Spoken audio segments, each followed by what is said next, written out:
Bonjour à toutes et à tous, bienvenue au MUSEM et plus précisément au Centre de conservation et de ressources qui est situé ici derrière moi.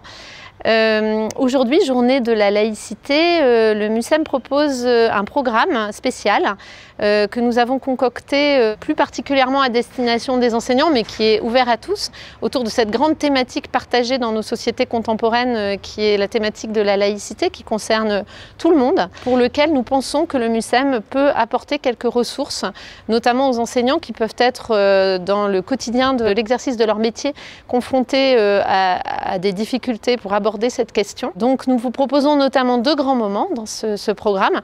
Le premier, un débat animé par Emmanuel Laurentin avec des experts qui vont questionner la définition de la laïcité, son expression aujourd'hui dans la société française et la manière effectivement qu'on peut avoir d'aborder son enseignement.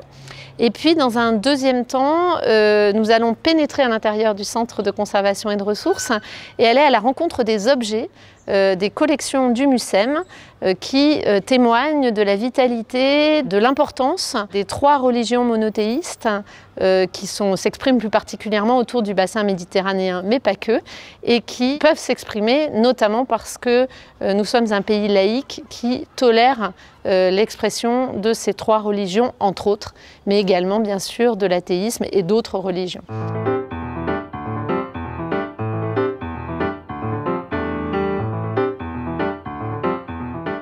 Donc, le débat que nous vous proposons de regarder aujourd'hui porte sur la thématique de la laïcité et son enseignement. Si de nombreuses ressources sont fournies aux enseignants sur ces questions, la pratique et l'enseignement de la laïcité au quotidien restent tout de même plus complexes. Entre une vision plus universelle ou une vision multiculturelle, quelle acception choisir pour parler de laïcité?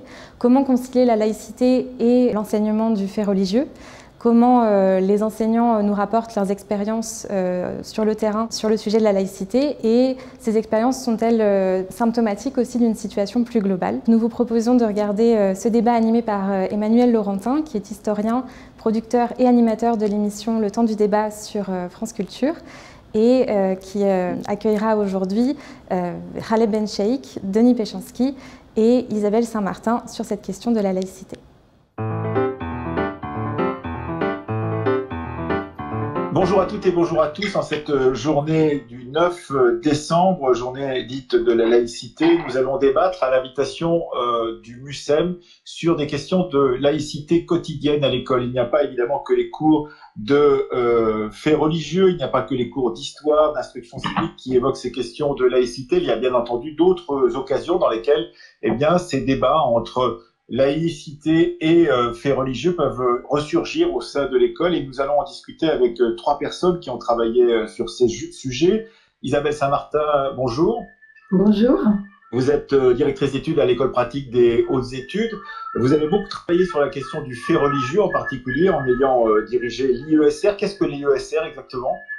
Alors, l'Institut européen en sciences des religions a été créé au sein de l'école pratique des hautes études après le rapport de Régis Debray en 2002 sur l'enseignement du fait religieux à l'école laïque. C'est pas sa seule mission, mais une des missions de cet institut est de contribuer à la formation des enseignants en tant que de besoin avec la DGESCO, la Direction générale de l'enseignement scolaire, pour une meilleure prise en compte des questions touchant aux religieux à l'école.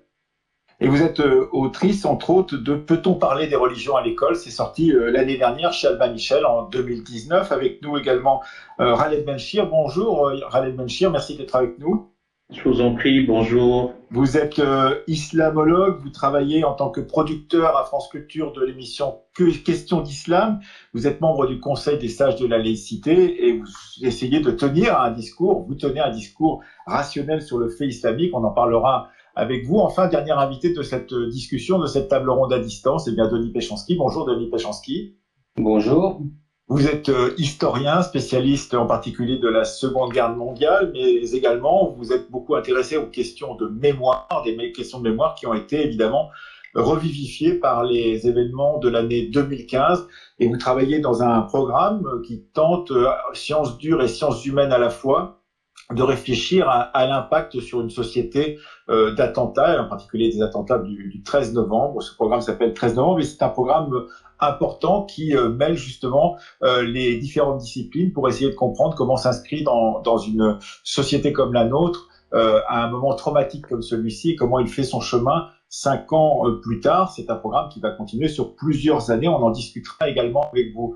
Peut-être tout de suite, Isabelle Saint-Martin, en ayant travaillé sur la question du fait religieux, on a vraiment l'impression que cette question du fait religieux a du mal à pénétrer dans l'enceinte de l'école parce que on lui a consacré des programmes spécifiques, des heures d'enseignement, mais que cela a du mal à arriver jusque dans l'école parce que justement certains considèrent que la laïcité empêcherait l'enseignement du fait religieux dans l'école. Alors, la laïcité, ce n'est absolument pas l'interdiction de parler de sujets touchant aux religions à l'école. C'est d'en parler d'une autre manière, c'est-à-dire évidemment pas de manière confessionnelle. Ça, depuis 1882, l'école a mis fin à toute approche confessionnelle dans ses programmes. On n'en parle pas non plus uniquement en le ciblant sur l'actualité. À l'école, on doit pouvoir parler des faits religieux en les mettant à distance, en les contextualisant à travers les programmes. C'est le choix qu'a fait la France, à la différence d'autres pays qui peuvent avoir différentes manières d'aborder ces questions.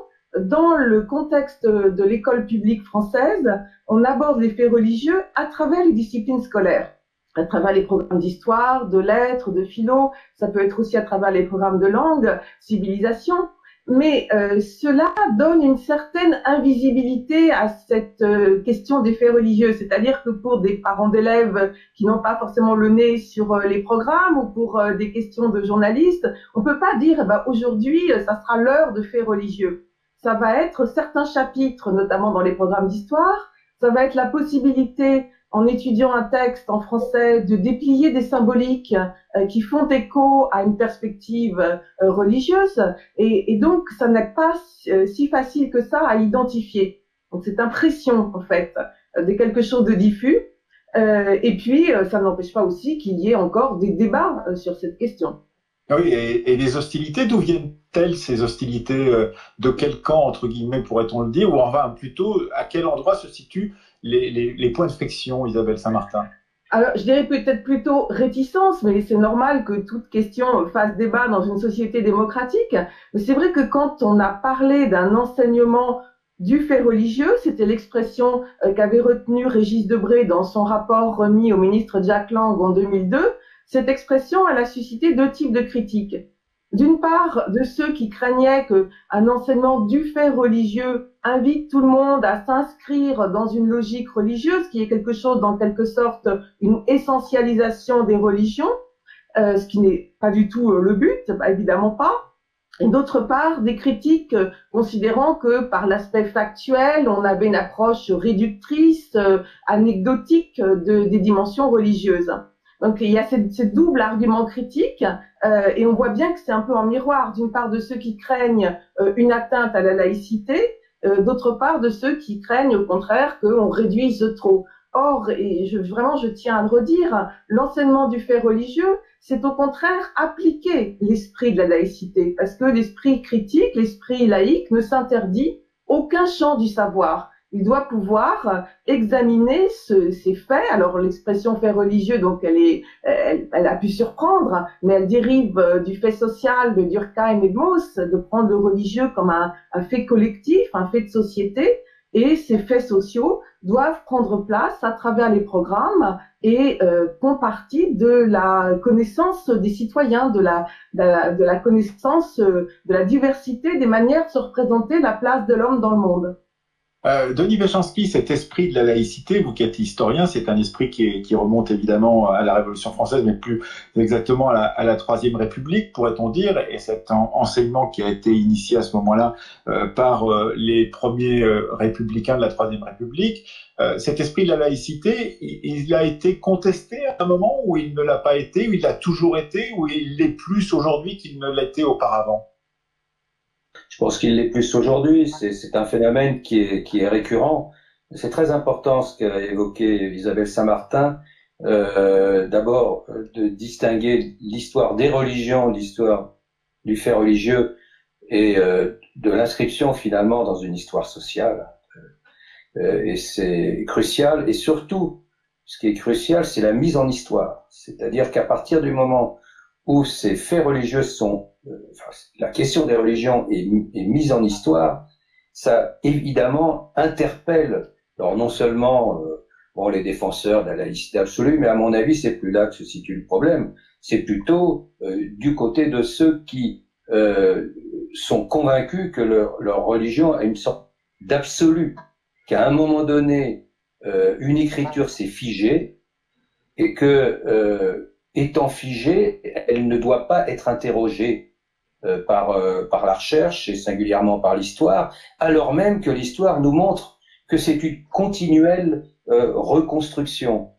Et ce qui me frappe parmi quand même des tendances radicales, c'est que souvent ce refus de la mise en histoire est associé à un refus de l'évolutionnisme. On retrouve ça aussi d'ailleurs beaucoup plus massivement aux États-Unis. Je pense que là, on touche du doigt une question cruciale. C'est qu'à travers cette thématique-là, on doit justement réaffirmer l'engagement laïque par l'historicisation de la religion et du fait religieux. C'est une question cruciale. J'ai souvenir d'une présentation, j'étais en Israël quand on fait une visite, là, on a présenté les manuscrits de la mer Morte. J'ai souvenir d'une présentation, Isabelle le connaît forcément, Michael Langlois, qui est un maître de conférence à Strasbourg, qui a, mais de façon lumineuse, a montré, c'est comme un palimpseste, quoi, ces successions de textes qu'on choisit, qu'on élit en quelque sorte à divers moments comme étant le texte de référence. Et la même chose, évidemment, se pose pour le Coran. Donc, ça, c'est là où le rôle, me semble-t-il, des enseignants est crucial. Et c'est là où, évidemment, la formation est insuffisante. Parce que qu'est-ce qui s'est passé avec l'assassinat par un islamiste de Samuel Paty? C'est qu'on a trouvé des enseignants qui étaient complètement désarmés face à ces sujets-là, parce qu'ils n'étaient pas formés à la question de la laïcité. Les profs d'histoire... Il y a tout de même une formation sur la laïcité, tout de même. Ça existe au sein de l'éducation nationale. Alors, on peut en parler, justement. C'est très intéressant parce que, d'abord, évidemment, les professeurs d'histoire étaient, eux, capables, plus que les autres, de mettre en histoire et de poser la question, par exemple, de ce qu'on appelle le droit au blasphème, qui n'est pas d'ailleurs une terminologie que j'accepte. C'est le problème de la caricature, qui peut être considéré comme à dimension blasphématoire par ceux qui sont visés, pas par ceux qui dessinent. Mais en dehors de cette question-là, c'est que les enseignants, pour la plupart, ne sont pas spécialement formés. Et puis, parce que j'en ai discuté avec des inspecteurs généraux, ce qui les frappe, c'est que quand ils mettent au programme de leur formation, qui ne sont jamais obligatoires, formation des enseignants du secondaire, à la différence des formations du primaire, elles ne sont pas obligatoires. Ils mettent au programme la laïcité, il y a très peu de candidats. Je pense que ça va changer, parce que l'actualité, évidemment, va changer la donne. Mais c'est toujours très compliqué de trouver des volontaires pour se former. Cette notion, peut-être parce que c'est flou, qu'on considère que c'est une dimension essentiellement idéologique, alors même qu'elle est historicisable elle-même. Raleigh Benchir, vous qui travaillez sur le fait islamique comme fait religieux, qui êtes membre du Conseil des sages de la laïcité, que pensez-vous justement de cette question de l'historicisation justement de ces religions, de la nécessité de les mettre dans l'histoire, de leur donner une épaisseur historique, en particulier quand il s'agit d'en parler à l'école? Qu'est-ce que vous pensez de cette question-là? On sait par exemple le travail très gigantesque qui a été accompli récemment sous l'égide de beaucoup de chercheurs autour du Coran des historiens. Est-ce que ça fait partie, comme le disait Denis Péchanski, de cette nécessité d'historiciser, de raconter les palimpsestes, les apocryphes, d'imaginer pourquoi le texte a été établi de telle manière, à quel moment? À mon avis, oui, c'est même la voie indiquée et qu'il faut suivre. Et ceci pour trois raisons. La première, c'est que la laïcité, on peut revenir sur le mot, le concept, la proto-histoire, la préhistoire même de la laïcité, il n'en demeure pas moins que dans notre pays, et sans chauvinisme aucun, la laïcité est un acquis de la modernité intellectuelle et politique. On ne nous gouverne plus selon le désir politique de Dieu, que seuls quelques initiés ont pénétré, et de surcroît, on a quelques-uns qui ont scruté la volonté divine et qui l'appliquent à leurs semblables. A fortiori dans une société plurielle, composite, diversifiée, et a priori aux 2/3, voire aux 3/4, indifférente à la question religieuse. Le deuxième point, puisque nous sommes à une période de caricature, j'irai moi-même à la caricature. Imaginez un instant que je viens de vous dire, là, il m'a été révélé hier dans un songe que notre rencontre ne doit pas avoir lieu. Dans un premier temps, quand vous êtes courtois, vous allez sourire, et si je persiste, posez problème. Et alors, qu'est-ce qu'on fait? Je m'agrippe à mon idée que cette rencontre ne doit pas avoir lieu en vertu de ce qui m'a été révélé en une nuit, dans un songe, où il faut bien qu'on trouve, en recourant à un arbitrage quelconque, pour que cette réunion puisse avoir lieu, puisqu'elle a été décidée. Elle a été décidée dans une volonté commune, de laquelle, de fait, je m'exclus. Et ça ne peut se passer qu'avec ce qu'on appelle maintenant la laïcité, et qui n'est pas une valeur sans vouloir pinailler, c'est un principe juridique sans épaisseur idéologique ni densité doctrinale. Moi, j'étais étonné de voir quelques-uns de nos hommes politiques dans l'émotion dire on va ajouter une 4e valeur au triptyque républicain sur le fronton de nos mairies. Ça, à mon sens, on n'a pas compris grand-chose. Et donc le 3e point, et c'est pour répondre directement à votre question, meilleur que désormais, on le dit depuis quelque temps, sanctuarisée, dans laquelle nos futurs concitoyens, parce qu'à l'école on n'est pas encore citoyen, et qui sont en devenir, et dont l'identité elle-même est en structuration, et qui est, pour cette période-là, elle est malléable, elle est plurielle, elle est sédimentée, et on la voudra heureuse, parce que avec les différentes appartenances, et en finir avec ce que d'aucuns appellent une fable philosophique, une identité monolithique, épuisée en ce qui concerne les islamistes, que dans la donne religieuse comme une sorte d'identité supranationale, puisque nous avons un président de la République qui a osé parler d'une identité nationale. Eh bien, l'école permettra cela.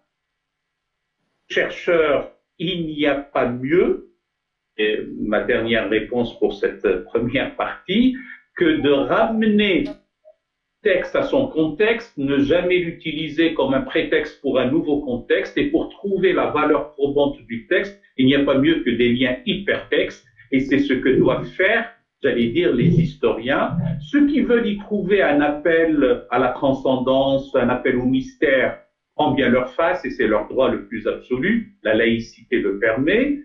Ceux qui pensent que ce n'est qu'une fiction littéraire ou c'est un texte qui fait partie du patrimoine immatériel de l'humanité doivent l'aborder de cette manière non confessante. Je pense que l'école doit, là, ce que nous avons dit au Conseil des sages, il y a une phrase un peu alambiquée, mais nous nous sommes dit, nous perdons peut-être une demi-seconde à la dire que de parler du fait religieux. Donc nous parlons d'approche laïque du fait religieux dans l'enseignement. Renseignement du fait religieux. Merci beaucoup.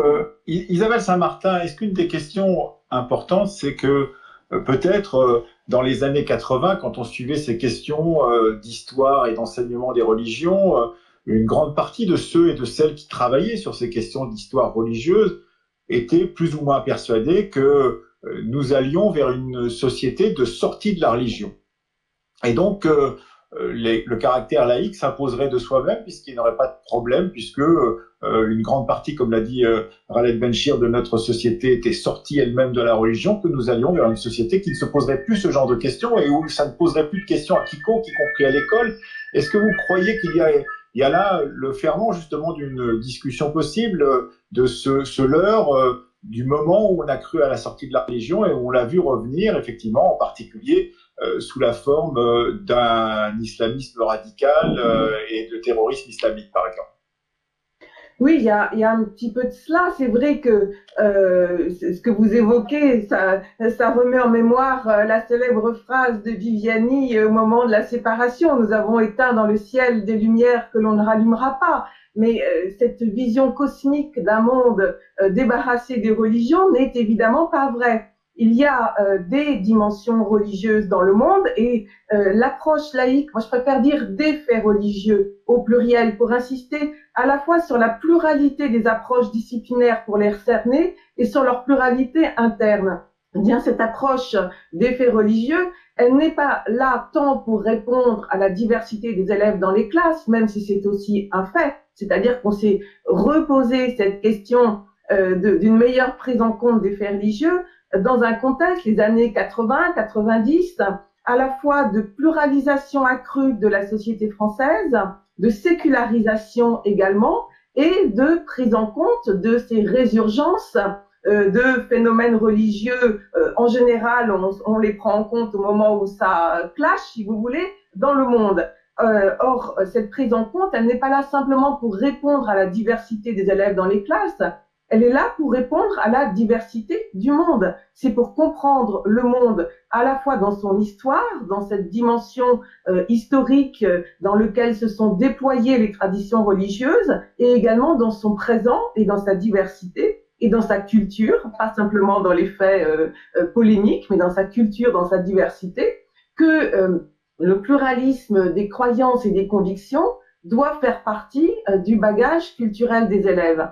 Et là, je rejoins aussi tout à fait ce que disaient Denis Péchanski et Khaled Benchir, c'est-à-dire que il est important que l'on comprenne bien que ces traditions religieuses et leurs contestations, puisqu'il faut aussi aborder l'athéisme et l'agnosticisme, ce sont pas des choses figées à un moment T dans l'histoire, mais que ça se développe et que ça évolue dans la durée.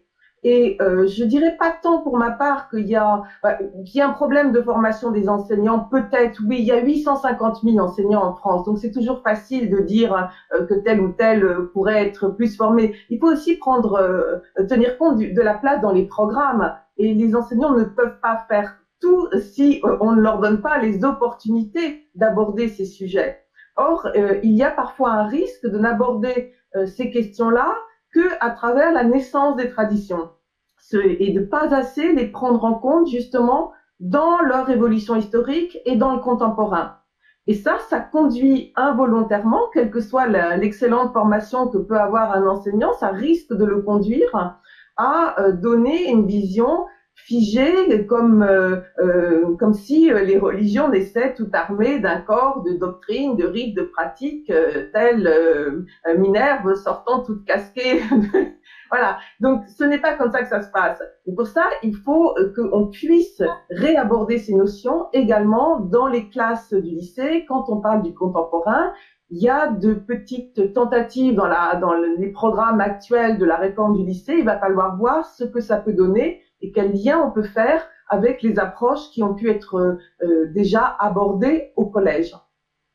Péchanski, est-ce que justement cette question de la surprise, qui n'est pas une divine surprise, en l'occurrence de cette surprise de ceux qui croyaient au progrès, on sait combien après la bombe et de la fin de la Seconde Guerre mondiale, une certaine dimension d'un scientisme qui était assez radical a été ébranlée par ce qui s'est passé, c'est-à-dire la possibilité effectivement que cette science puisse conduire au mal absolu. Est-ce qu'il n'y a pas la même chose pour la question de la laïcité, c'est-à-dire cette impression d'une sorte de force tranquille qui n'aurait plus à se battre pour pouvoir exister parce qu'il n'y avait plus d'ennemis d'une certaine manière. Et effectivement, d'un seul coup, l'arrivée par les attentats, le 11 septembre en particulier, mais plus exactement depuis les bouillonnements de la révolution iranienne, depuis l'Afghanistan, etc., tout cela a changé un peu la donne et a obligé à réfléchir autrement à cette question cette laïcité tranquille qui ne se poserait plus de questions, Denis Péchanski? Oui, et ça renvoie à un phénomène plus global, il me semble, c'est-à-dire la crise des représentations collectives, la crise de l'imaginaire français. On est, que ce soit des valeurs ou des principes, on vivait dans un héritage qui vient de la Révolution française et de la République laïque un siècle plus tard, autour de ces valeurs et des principes, et avec évidemment la référence aux Lumières et au progrès et aux philosophes. Donc on était dans cette perspective-là, mais ça ne fonctionne qu'à partir du moment où on est dans une ligne de progrès.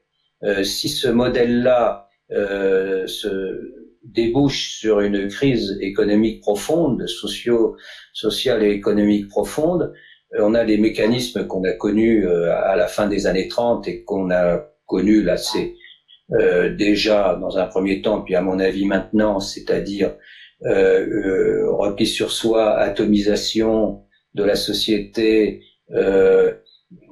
émergence de tout ce qui est rejet de l'autre et remise en cause de ce socle de valeurs et de principes partagés, qui se traduit aussi par une recherche de reconnaissance identitaire communautaire, donc finalement d'émiettement de ce bagage commun par recherche de bagages sectorisés qui, au bout du compte, remettent en cause les fondements mêmes de notre République, puisque on met au-dessus de la République autre chose. Bon. Donc, cette question de la laïcité, en tant qu'idée, n'est pas une question qui est, disons, détachée d'un contexte social, d'un contexte économique, d'un contexte culturel, et qu'il faut la réintégrer dans ces évolutions, elle aussi, comme vous disiez à propos de la religion, qu'il faut l'historiciser. Il faut historiciser aussi cette laïcité. Bien sûr, je pense que cette mise en histoire est essentielle, et aussi cette prise de conscience, cette analyse d'une situation sociale et économique et politique à un moment donné, à chaque fois à un moment donné, cette configuration en quelque sorte qui va évoluer et qui doit nous alerter.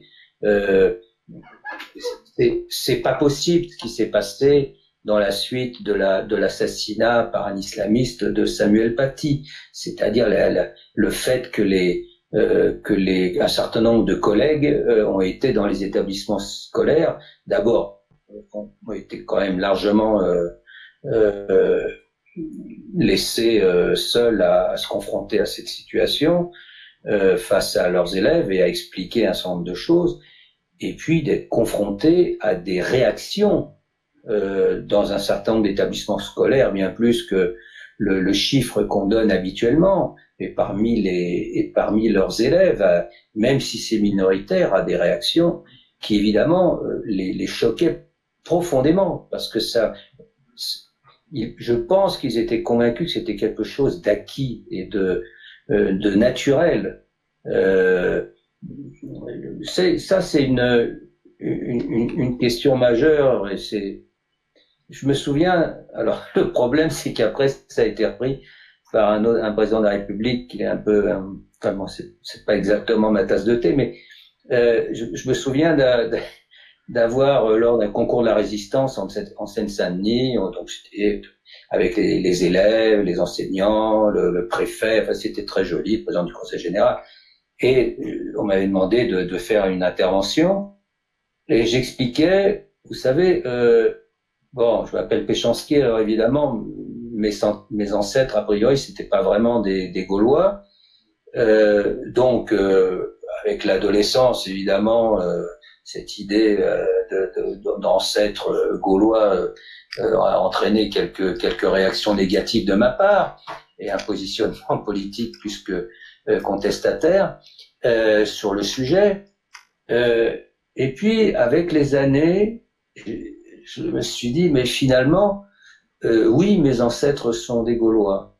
Donc c'est l'idée de se réapproprier l'histoire du pays dans lequel on arrive. Et je leur ai dit, pour vous, c'est la même chose. vous êtes né peut-être, ou vos parents sont nés en Afrique noire, en Afrique subsaharienne, enfin en Afrique du Nord, en Asie, je ne sais pas, où, mais finalement, votre identité, vous allez la construire et vous allez vous approprier cette histoire, à condition évidemment que nous, on soit capable globalement d'intégrer les histoires des pays d'où viennent ces personnes. Cette ouverture. La clé, c'est quand même, derrière la laïcité, l'universalisme. Ce sont les Lumières. Si on n'associe pas ce message laïque à la notion d'universalisme et d'ouverture et de réflexion sur les Lumières et de rationalité, on démissionne. Khaled Benchir, tout à l'heure, vous parliez de cette question d'une société dans laquelle la différence à la question religieuse est majoritaire. J'aimerais vous entendre à nouveau là-dessus. Ça voudrait dire qu'il est peut-être plus difficile d'aborder ces questions de l'indifférence, de questions de faits religieux dans cette société, et que peut-être aussi, comme je disais à Denis Péchanski à l'instant, il y a eu ce moment de surprise de la part de laïcs qui pensaient que c'était quelque chose d'acquis, de voir revenir comme un retour et donc comme un chemin en arrière les questions religieuses dans notre société. Qu'est-ce que vous en pensez de cette question-là? Oui, je pense que ce qu'on appelle le camp laïque, j'aime pas beaucoup la notion des laïcards ou des laïcistes. Le laïciste est l'adepte du laïcisme et le suffixe isme étouffe toujours la racine. Donc on va dire, disons, ceux qui sont indifférents à la chose religieuse ont été, si je puis dire, choqués deux fois.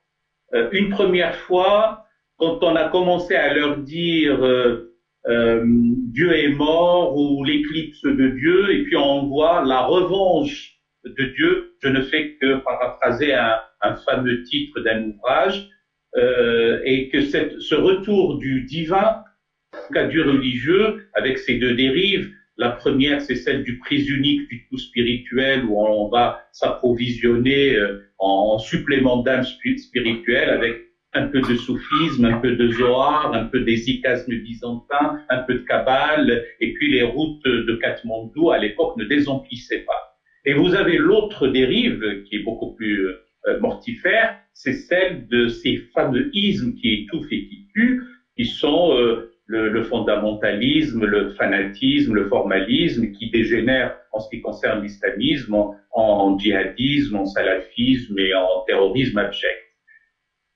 C'est déjà un premier grand choc.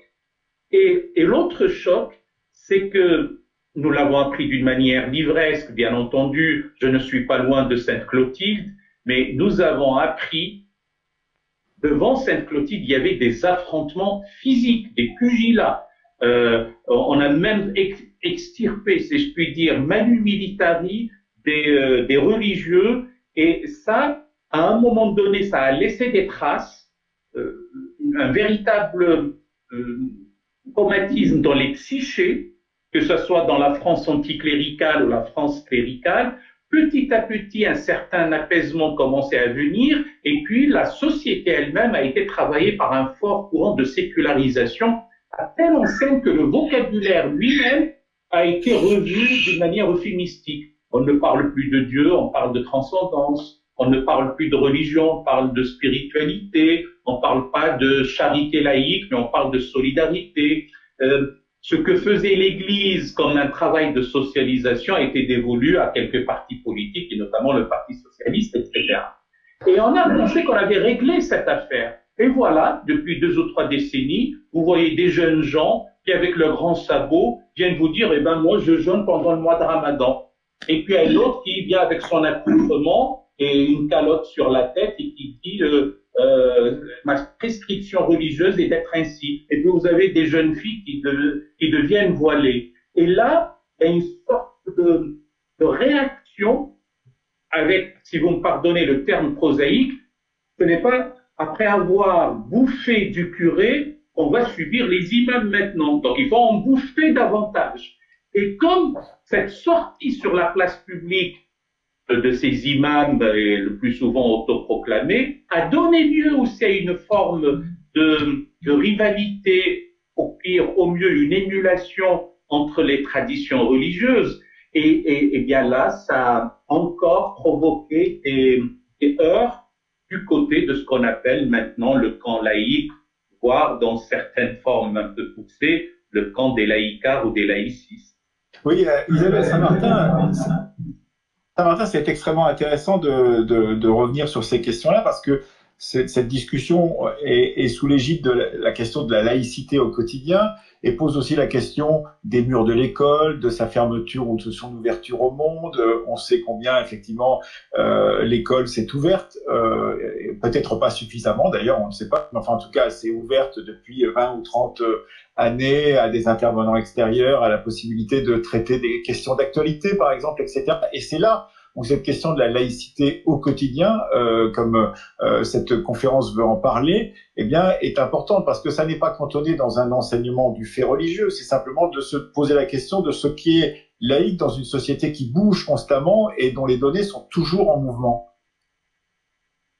Oui, alors vous voulez dire en fait quelle peut être la place d'une réflexion sur la laïcité au sein de l'école. Il y a effectivement. Oui, mais dans un cadre où tout est ouvert et où effectivement les réseaux d'information, les réseaux sociaux, l'actualité en continu fait que effectivement ces questions pénètrent profondément. C'est-à-dire, Denis Péchanski disait tout à l'heure à propos de l'assassinat de Samuel Paty, il a fallu réagir, les professeurs se sont trouvés devant ces élèves qui se posaient des questions. Il y a cette, disons, injonction pour les enseignants à devoir répondre à des questions qui, a priori, ne sont pas directement liées au programme, liées à la question de ce qu'ils doivent enseigner, mais qui surgissent comme ça dans leur quotidien et qui, peut-être, parfois les laissent démunis.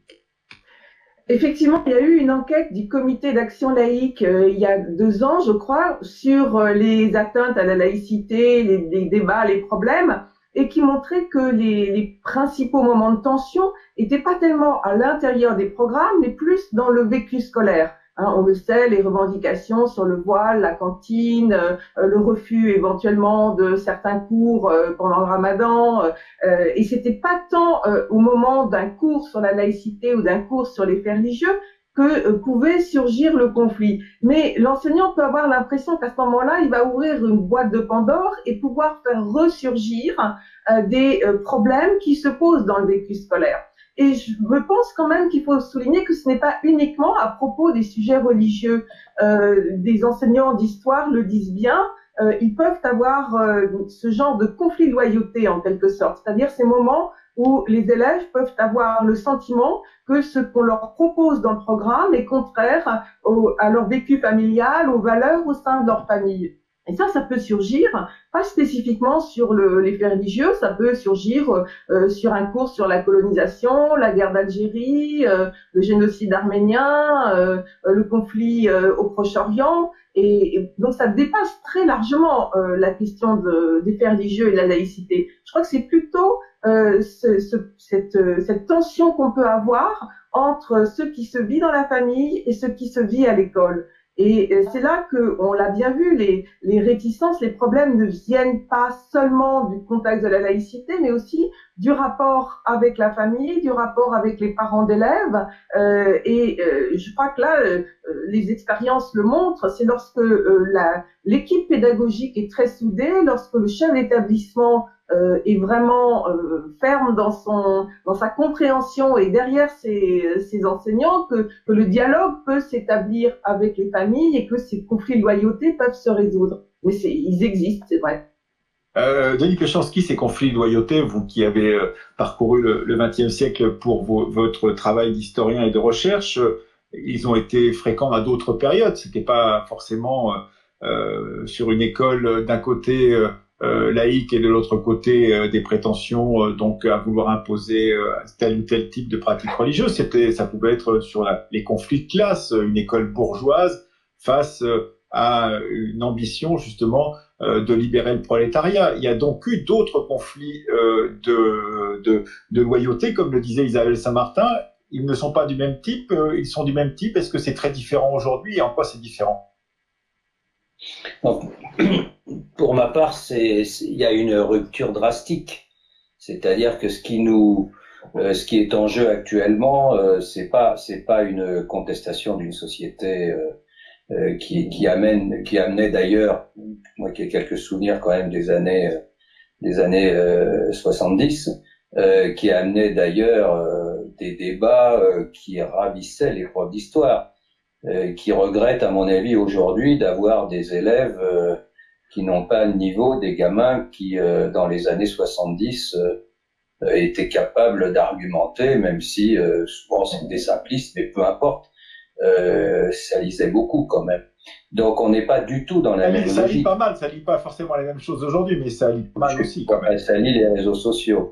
Donc je pense que là on est confronté à une situation différente, une situation de remise en cause des fondements républicains. Ça va beaucoup plus loin.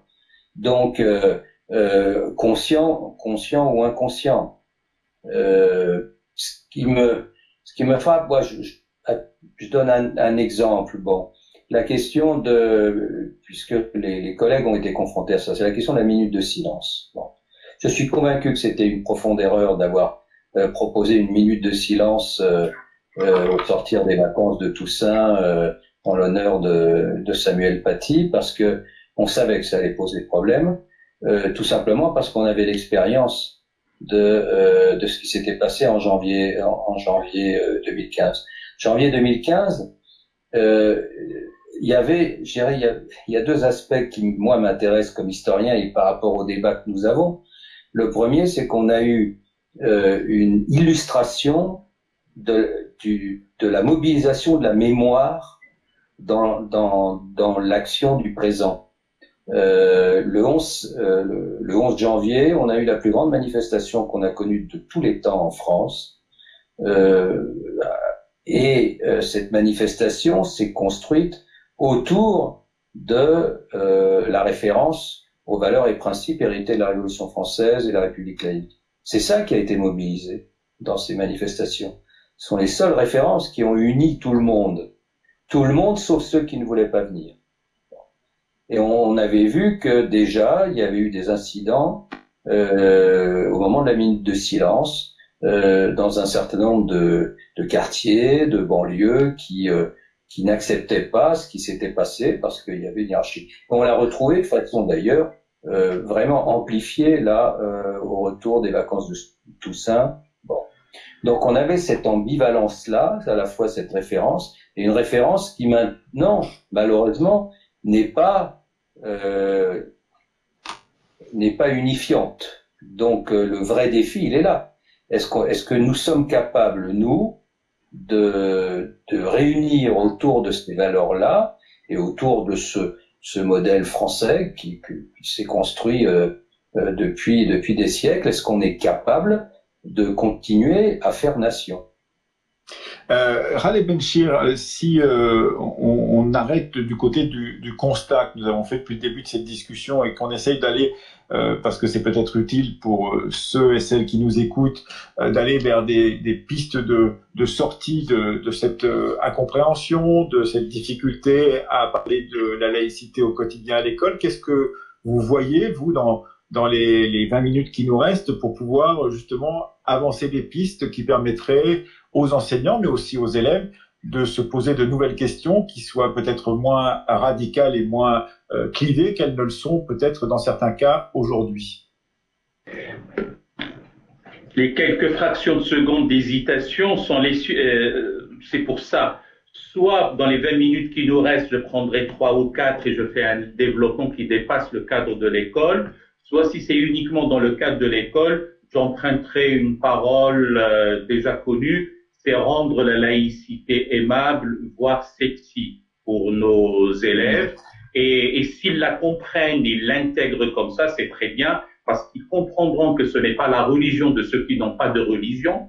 C'est-à-dire que la laïcité n'est pas une religion qui rivalise avec les religions en place. Elle est même la raison d'être de ce que d'aucuns appellent la cohabitation des sacrés, ou pas d'ailleurs. Et si on arrive à comprendre que c'est plus une voûte, ou un parapluie, ou une catalyse, pour emprunter quelque chose à la chimie, ça aidera davantage que le fait de leur dire C'est une idéologie qui rivalise avec les idéologies en place. C'est pour ça que je ne suis pas d'accord avec ceux qui disent que la laïcité est une philosophie de l'État. Elle peut être adossée à un corpus de valeurs, des Lumières notamment, mais ce n'est pas elle-même une philosophie. Je demeure convaincu que c'est avant tout un principe juridique, pas idéologique ni densité doctrinale. Bon, j'ai mangé mes 3 ou 4 minutes. Si c'est au-delà, de l'école, alors si c'est au-delà de l'école, je pense à une riposte, si je puis dire, en 4 temps. La première, elle est forcément sécuritaire et de renseignements généraux, parce que nous ne pouvons pas rester tétanisés à attendre la prochaine attaque. Une raison ou une autre, parce que l'histoire du regretté Samuel Paty n'est qu'un prétexte pour les islamistes. Ceux qui priaient dans leur église tranquillement et qui ont été oxy et égorgés, ça n'a aucune raison, si ce n'est un quelconque prétexte que Macron serait contre les musulmans. Et encore.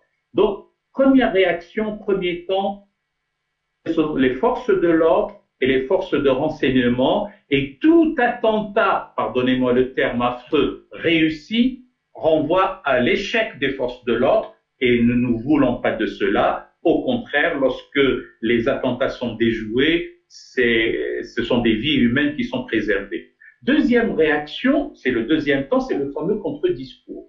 Il suffit pas de pérorer contre-discours, il faut l'élaborer. Et cette élaboration-là est une élaboration hybride.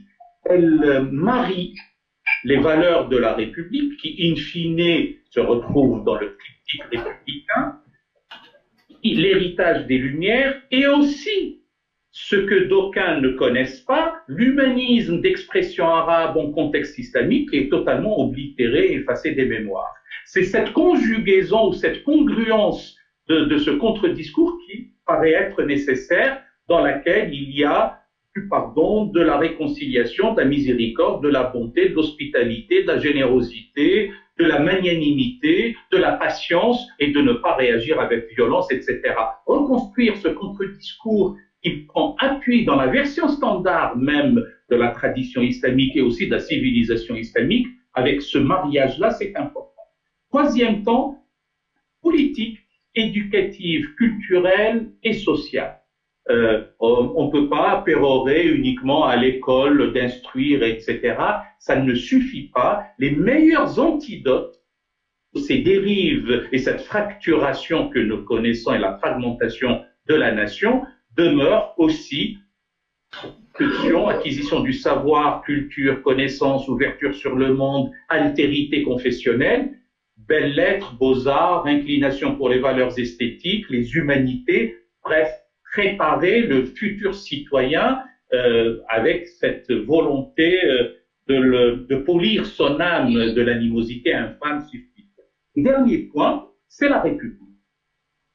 Pour la résumer, j'ai l'habitude de dire maintenant depuis quelque temps, un caricaturiste, Honoré Daumier, mais je ne le convoque pas comme caricaturiste, je le convoque comme peintre. Il a voulu en 1848 concourir au prix de l'allégorie de la République. Il a dessiné une belle femme, plantureuse, allaitant 2 nourrissons. La légende, avec un garçonnet à ses pieds, la légende de la toile était la République et instruit ses enfants. Et instruit. On n'a pas entendu, c'est nourrit et instruit ses enfants, c'est ça? Garçonnet qui lisait un livre à ses pieds et comme elle allaitait de nourrissons, la légende était, elle est connue, c'est l'œuvre de Daumier de 1848, l'allégorie de la République nourrit et instruit ses enfants. En 2020-2021, il faut que la République non seulement nourrisse et instruise tous ses enfants, mais il faut aussi trouver un récit commun. Notre ami Denis Péchanski a parlé de nos ancêtres les Gaulois. Ce n'est pas à votre serviteur qui dit aux futurs imams, vous devriez apprendre par cœur la geste de Roland qui ne fut pas tendre vis-à-vis du prophète, parce que vous n'en avez pas d'autre pays que le vôtre et c'est celui de la France, dont l'héritage culturel et le patrimoine est aussi la geste de Roland, d'aller à l'encontre. Et le revanche n'est pas une restriction, c'est aussi expliquer les manquements aux idéaux de la Révolution et des Lumières qu'on a pu avoir à travers l'histoire. Et je cite deux exemples, l'exemple de Tocqueville et l'exemple de Jules Ferry. L'île de l'Amérique n'est pas le Tocqueville de l'Algérie, et Jules Ferry de la métropole n'est pas le Jules Ferry des colonies, où l'école n'était ni laïque, ni obligatoire, ni gratuite. Et ça, un sérieux problème, et avait une telle violence d'aller en Afrique subsaharienne ou en Afrique du Nord et dire vos ancêtres sont les Gaulois.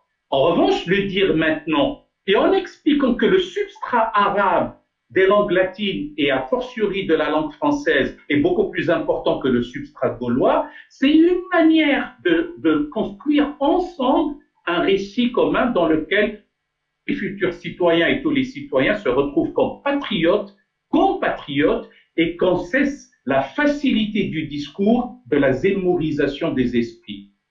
Merci Raleigh Benchir. Sur ce point, Isabelle Saint-Martin, je pense que vous avez réfléchi dans la question peut-on parler des religions à l'école, le livre que vous avez publié en 2019, à ces questions, à des moyens, à des solutions qui permettraient justement de parler de laïcité, de religion de façon paisible et de faire avancer justement cette discussion autour de la laïcité au quotidien à l'école. Oui, tout à fait. Je voudrais enchaîner sur ce que disait Raleigh Benchir il y a un instant sur la culture et les arts. Non pas pour simplement, et quand ce serait ça, ce serait déjà pas mal, mais pas simplement une ornementation de l'esprit, d'un goût cultivé, mais parce que je suis convaincue que l'approche par les arts a une dimension citoyenne, qu'elle contribue à construire ce regard commun, cette culture commune et cette appropriation d'un patrimoine au sens où le patrimoine est aussi vivant et informe, donne forme à des formes de la civilisation la plus contemporaine. Donc je crois que l'approche par les arts, alors c'est un fil parmi d'autres, hein, bien entendu, mais si on prend ce fil, il a le mérite de répondre à deux éléments de critique que j'évoquais en ouvrant ce débat. Il a le mérite de aussitôt nous situer dans de l'approche contextualisée. Quand on prend les arts, et je le prends bien au pluriel, depuis des objets du quotidien jusqu'à des toiles de maître, hein, c'est pas uniquement les arts dits cultivés, c'est vraiment dans toute la diversité de ces artefacts culturels, on est immédiatement dans une histoire de la réception. On est immédiatement situé dans un contexte, une culture donnée, un moment historique, géographique. Et donc, on a cette approche laïque par la médiation d'une œuvre. On n'est pas dans une construction dogmatique intemporelle. Donc, c'est contextualisé et en même temps, on va déplier du sens. On va donner ces dimensions symboliques. On ne va pas avoir cette approche réductrice que craignent certains. On va pouvoir, et ça c'est dans les plis des programmes, mais on peut s'appuyer sur différents éléments pour trouver des occasions de donner cette dimension symbolique, cette plénitude de la compréhension d'une œuvre pour une communauté donnée. Et ça permet aussi d'être sensible à la diversité interne aux différentes traditions. Quand on compare un crucifix au pathos exacerbé espagnol ou une croix nue calviniste, quand on compare une enluminure, une misra dans un contexte du judaïsme séfarade, elle n'aura pas le même style que dans un contexte ashkénaze. Je ne parle pas de la diversité de la calligraphie dans le monde arabe, dans le monde musulman justement, que ce soit arabe, les calligraphies ottomanes, les miniatures indiennes ou persanes, et y compris d'ailleurs le rapport à la figuration, dont on sait qu'il existe aussi dans le judaïsme et dans l'islam. Et je crois que là, les musées peuvent également être un atout certain par rapport à ce qu'on fait aussi dans les classes, et avec l'avantage de pouvoir désormais avoir des ressources Internet qui dépassent largement l'iconographie des manuels. Alors on sait ce mot de Malraux, hein, la Madone de Cimabue n'était pas seulement un tableau, un crucifix roman n'est pas seulement une statue, même l'Athéna de Phidias n'était pas juste une sculpture. Les musées ont décontextualisé les œuvres religieuses. mais elle les recontextualise et ça, c'est aussi intéressant. C'est un déplacement du regard qui peut nous apporter beaucoup parce qu'on peut se demander pourquoi ces œuvres sont conservées. Ce n'est plus seulement le patrimoine de telle ou telle communauté croyante, c'est un patrimoine pour tous. C'est devenu un objet commun. Et ça va être l'intelligence de l'enseignement, de la visite du musée, qui va leur redonner cette dimension symbolique, les recontextualiser, mais sans conditionner cette approche par un partage croyant, dans une autre perspective. Et puis, ça les oblige aussi à voisiner avec des œuvres qui ne sont pas de la même culture, qui ne sont pas exactement dans les mêmes finalités. Et ça permet de voir aussi les contacts, les influences, les évolutions stylistiques, alors que les traditions religieuses peuvent avoir tendance à se présenter comme des forteresses immuables. On voit au contraire, et les œuvres nous donnent là un regard sensible sur cet aspect, qu'elles sont elles-mêmes en contact, qu'il y a des influences, qu'il y a des ressemblances, des évolutions stylistiques. Voilà, je ne peux pas donner plus d'exemples, je ne voudrais pas être trop longue. Isabelle Saint-Martin, sur ces solutions pour sortir de cette tension que l'on peut connaître parfois et dont vous parliez tout à l'heure, Denis Péchanski, vous travaillez sur la question de la mémoire des attentats avec ce programme dont je parlais au tout début qui s'appelle le 13 novembre. Vous essayez de comprendre comment s'inscrit dans la mémoire d'une population, d'individus singuliers, de communautés, à un moment traumatique comme celui du 13 novembre 2015. Est-ce que vous avez quelques possibilités, quelques pistes à donner justement pour sortir de ce face-à-face qui peut être parfois délétère autour de la question de la laïcité à l'école et en particulier au quotidien? Alors, je dirais, il y a d'abord des préalables qui dépassent la question concrète qui a été abordée et les pistes que donnait Isabelle Saint-Martin sont extrêmement riches, évidemment, mais il y a des préalables. Et ces préalables, c'est la question sécuritaire qu'évoquait Khaled Benkesh. Faut quand même qu'on ait conscience aussi d'un certain nombre de situations, dans quel état on est, parce que avant de réagir, quelle est la situation sécuritaire aujourd'hui dans le pays? De même qu'on ne peut pas faire n'importe quoi on peut pas faire la même chose quand on est dans une situation stabilisée et parfaitement sous contrôle et une situation où le danger terroriste est plus important que celui qui précédait le 13 novembre 2015. Tant qu'on n'a pas pris conscience de ça, je pense qu'on va au devant de quelques problèmes. Bon. Deuxièmement, la question de l'excuse sociale, qui me semble un vrai problème. C'est-à-dire que confronté à ces situations-là, on va toujours chercher l'excuse sociale plutôt que de montrer la complexité du phénomène. Il y a une dimension sociale, il n'y a pas qu'une dimension sociale. On le voit d'ailleurs dans la composition des groupes terroristes. On n'est pas du tout uniquement dans cette logique d'abandon, de ghettoisation, de rejet de personnes qui sont dans un état d'absolue pauvreté et donc qui vont réagir de cette façon-là. On n'est pas du tout dans cette logique-là. Bon, troisième préalable. Ce terme d'excuse sociale porte en lui déjà une façon un peu de le cantonner. Vous dites bien que la question sociale peut se mêler à d'autres questions, c'est-à-dire que ça n'est pas simplement... Il faut l'intégrer, la question sociale, dans l'ensemble des questions, plutôt que d'être piloté par cette espèce de réflexe de l'excuse sociale qu'on voit quand même réapparaître. Troisièmement, pour connaître, comme vous tous, la situation dans les établissements scolaires, il y a une question majeure à régler qui est la question de la violence. Il y a un niveau de violence que je n'ai jamais connu quand j'étais enseignant. Ce niveau de violence dans un certain nombre d'établissements scolaires, et malheureusement nombreux établissements scolaires, trop nombreux, cette question-là doit être réglée. Tant qu'on n'a pas réglé ce niveau de violence à l'intérieur du cours, entre les enfants, qui n'est pas lié à la question purement laïcité, religion. C'est pas je fais exprès de le prendre de plus haut quand je parle de l'excuse sociale, quand je parle du danger terroriste, quand je parle de la question de la violence à l'école. Tant qu'on n'a pas réglé cette question-là, on ne pourra pas régler le reste. On ne pourra pas faire passer le message qu'on veut faire passer. Bon. Et à partir de là, oui, il y a effectivement, d'une certaine façon, une mission de l'enseignant. Le hussard noir de la République, bon, alors on va prendre une autre terminologie aujourd'hui, mais à partir de là, on peut construire quelque chose de différent avec un niveau d'exigence. Le niveau d'exigence, bon, il passe d'abord par ce qu'on demande aux élèves. Il s'avère que quand j'étais enseignant au début des années 80 dans un collège au fin fond de la Normandie, en 4e, je leur faisais faire en 4e des dissertations d'histoire. Évidemment, pas élaborées comme on pouvait avoir en terminale, mais déjà commençait l'idée de faut arrêter, faut passer au paragraphe argumenté pour ceux qui ont quelques souvenirs, et des paragraphes argumentés au QCM.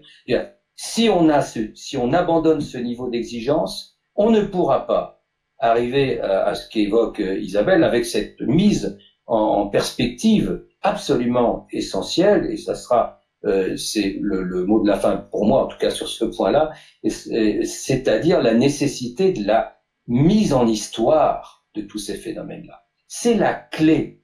Si on n'arrive pas à mettre en histoire aussi bien la laïcité que le fait religieux, on ne pourra pas arriver à faire progresser nos élèves et à en faire des citoyens.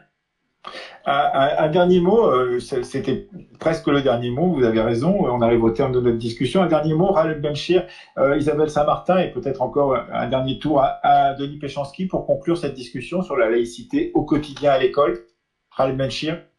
Il faut un dernier mot, c'est un bien à chérir, à présenter, à expliquer et ne pas céder à propos des attaques concernant la laïcité. Et encore une fois, du laïcisme belliqueux, anticlérical dont on nous parle, ça restera à la marge, mais la laïcité est un bien. Je demeure convaincu que c'est encore un acquis et c'est du progrès et c'est une conquête de l'esprit humain. Continuons comme ça. Saint-Martin ? Oui, je crois que le but, c'est quand même d'apprendre à situer ses propres convictions dans le respect de celles des autres. Et la plus jolie formule que je connaisse pour ça, c'est celle d'un critique d'art et libre penseur du début du XXe siècle, Gabriel Séal, qui disait il appelait de ses voeux une société où on puisse se dire athée sans être traité de scélérat et croire en Dieu sans être traité d'imbécile. Merci. Je pense qu'on va s'arrêter là. C'est pas mal comme fin. À moins que vous ayez un dernier mot, Denis Péchanski. C'est une très jolie fin. Je rajouterais, qui sera moins jolie, mais que ça soit une représentation, c'est évident, d'aujourd'hui, mais revenir aux lumières, revenir à la rationalité, revenir à la notion de progrès et de progrès collectif qu'on mène ensemble et qu'on construit ensemble. Merci à tous les trois, en tous les cas, pour cette discussion, cette journée de la laïcité, donc souhaitée par le MUCEM. J'espère que nos auditeurs, nos téléspectateurs, puisque nous sommes sur un site, ont été satisfaits de cette discussion et que cela permettra une réflexion plus profonde autour de cette question de la laïcité au quotidien. Merci encore. Merci à vous. Merci bien. Alors, bienvenue au Centre de conservation et de ressources du MUCEM, qui est le lieu qui abrite l'ensemble des collections du musée. Ces collections, elles sont gérées au quotidien par une équipe qui a une double mission, à la fois la conserver, mais aussi la valoriser. Et cette collection, pour faire simple et en quelques chiffres, on parle au MUCEM d'1 million d'objets et documents. C'est donc des collections qui sont héritées depuis la fin du XIXe siècle pour s'intéresser en tant que musée de société à une zone géographique qui s'élargit de la France à l'Europe et à la Méditerranée. Cette collection, elle est à la fois composée d'objets du quotidien, d'art populaire, mais aussi de ressources documentaires comme des livres, des archives photographiques, sonores, audiovisuelles, beaucoup d'ouvrages aussi qui alimentent les connaissances. Et donc toutes ces ressources documentaires sont essentielles à la compréhension des objets Et il faut savoir que ces objets ont un statut particulier. On parle de collection nationale publique, c'est-à-dire qu'elles sont inscrites sur les inventaires du musée de manière inaliénable et imprescriptible. C'est-à-dire qu'elles sont là et on doit tout faire en sorte pour les conserver pour les générations à venir. Donc cette collection, elle est particulière. On n'est pas dans un musée de beaux-arts, on est dans un musée de société. Qu'est-ce que ça veut dire ? Ça veut dire, en somme, qu'on va s'intéresser à la manière dont on vit, dont on mange, dont on boit, dont on croit, etc. Et toutes ces thématiques sont soulevées et organisent cet espace de gestion, de conservation des collections dans la réserve, puisqu'on soulève ces thématiques qui vont de l'agriculture à l'artisanat, à la vie domestique, la vie publique, et en particulier, ce qui nous intéresse aujourd'hui, aux croyances et religions. Donc l'espace de la réserve présente tout un certain nombre de mobiliers qui donnent à voir cette collection autour des croyances et des religions. Et on a un dispositif aussi d'armoire vitrée qui est lié au fait que cette réserve est accessible au public sur rendez-vous. Donc ça permet d'avoir un accès direct à la collection, et j'ajouterai aussi qu'en termes de conservation, ça permet de veiller plus facilement dans un environnement protégé ces objets. Donc je vous propose d'aller les voir, de traverser le pan consacré aux croyances et religions et de s'arrêter en particulier devant deux armoires vitrées liées à du mobilier liturgique des religions monothéistes. Alors peut-être pour commencer, un point d'arrêt sur les objets qui se trouvent derrière moi, qui déjà présentent voilà, un pan de la collection relatif, comme je le disais, à la thématique croyances et religions, avec des stèles funéraires de provenance géographique diverses qui nous permet d'évoquer cette question avec les trois religions. Et derrière, ces croix de procession, de confrérie aussi du Saint-Sacrement que vous pouvez observer avec les instruments de la Passion. Maintenant, je vous propose d'aller dans les allées relatifs aux collections sur les croyances et religions, puisque chaque pan de la collection est représenté dans les différents types de mobilier. Par exemple, ici sur les racks, vous avez des collections de crèches polonaises. Et là, on va rentrer ici dans cette allée consacrée aux croyances et religions qui commence par une collection de reliquaires, par aussi tout un ensemble autour de la statuaire. Et comme je vous le disais, aussi des pièces relatives à un mobilier liturgique. Pour commencer ici, vous pouvez constater la présence de pièces relatives à la religion chrétienne, avec en particulier ici une collection de bénitiers, des objets aussi de procession comme on a vu sur les croix de confrérie avec les instruments de la Passion, voire les bouteilles calvaires ici, qui sont aussi des objets d'art populaire qui témoignent d'un savoir-faire un peu particulier de confection de ces objets. Et en deuxième point, je vous propose de regarder cette vitrine ici, où on va retrouver là plus spécifiquement d'autres objets relatifs au judaïsme, avec toutes ces judaïcas qui se trouvent principalement là en partie supérieure, plate cédère par exemple, et aussi après en bas tout ce qui est tablette coranique, porte-Coran. Vous voyez ici de très belles pièces acquises aussi assez récemment. En particulier, voilà, un ensemble de bénitiers acquis récemment, comme vous pouvez voir là, qui témoignent aussi d'une diversité de matériaux et là à nouveau de provenance géographique diverses qui témoignent du champ géographique du Musée des civilisations de l'Europe et de la Méditerranée.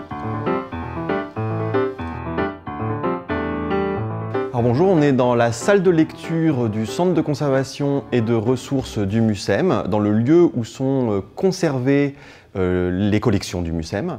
Et nous allons assister à une capsule vidéo qui a été faite à partir d'un atelier qui s'appelle Monothéisme et que nous proposons depuis 2018 ici, dans cette salle de lecture, aux classes de la fin de l'école primaire et du début du collège.